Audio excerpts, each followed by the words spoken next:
Ayan, ganito po ang pag-cash in sa ating mga ShopeePay account. Let's go sa video at tuturuan ko na kayo.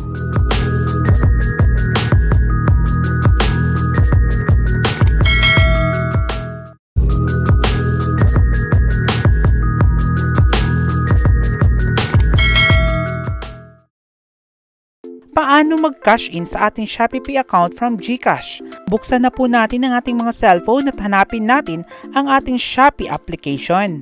Click lang po natin ang Shopee application natin. Hanapin po natin ang ating profile account po. Nakikita nyo po ba yung may nakasulat na me sa baba po?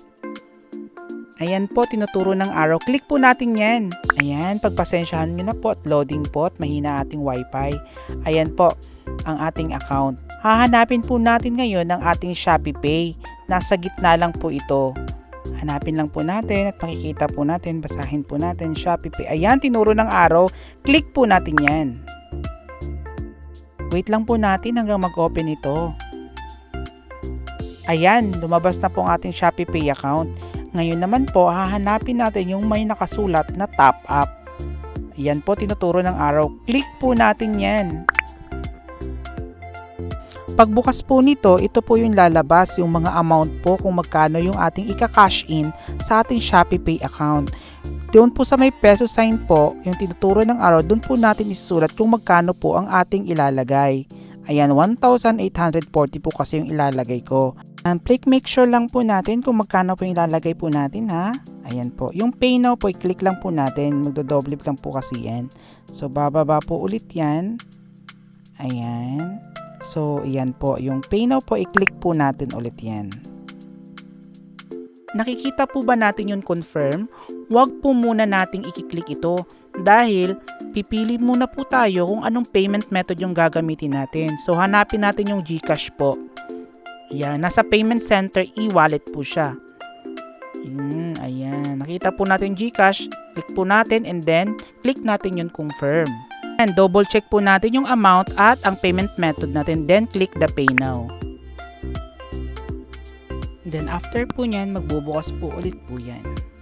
For verification na po ng email natin, lagay po natin dyan yung email natin bago po natin pindutin yung pay.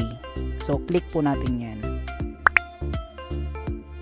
After po nyan, Gcash account na po ang lalabas. Sa paglabas po nyan, ilalagay po natin yung Gcash account number po natin, yung cellphone number po natin na naka-register. So make sure po na tama po yun na. Yan. Click po natin ang next. Pagkatapos po nyan, may marireceive po kayong message from Gcash po.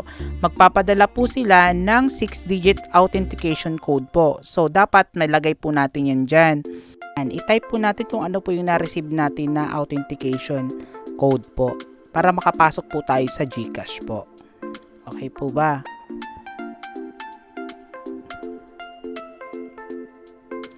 And then po, i-click po natin yung next po. Makikita nyo po, login pay with Gcash. Naalala nyo po ba yung pinaka-impin nyo po bago kayo pumasok ng Gcash? Yun po yung ilalagay po natin dyan. Type po natin yung 4 pin po natin. Then, click next. Ay, nakapasok na po tayo sa ating Gcash account. Double check po natin yung amount na kukunin natin na ika-cash in sa Shopee. And click po natin. Wait lang po tayo ng ilang saglit po dahil nagpa-process na po ang Gcash to ShopeePay account po natin. Ayan. Ayan. Nag-check green na po siya. Ibig sabihin po niyan, nakapasok na po ang ating 1,840 na kinash in sa ShopeePay account natin. So, ipipress lang po natin yung okay po.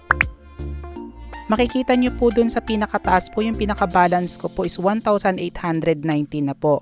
So, ibig sabihin, naka-cash in na po ako. Ayan guys, pwede na po tayo mag-order kay Shopee at gamitin po natin ang ating ShopeePay account pangbayad po dito. Enjoy your shopping guys! Don't forget to hit the subscribe button and notification bell para updated kayo sa mga videos ko.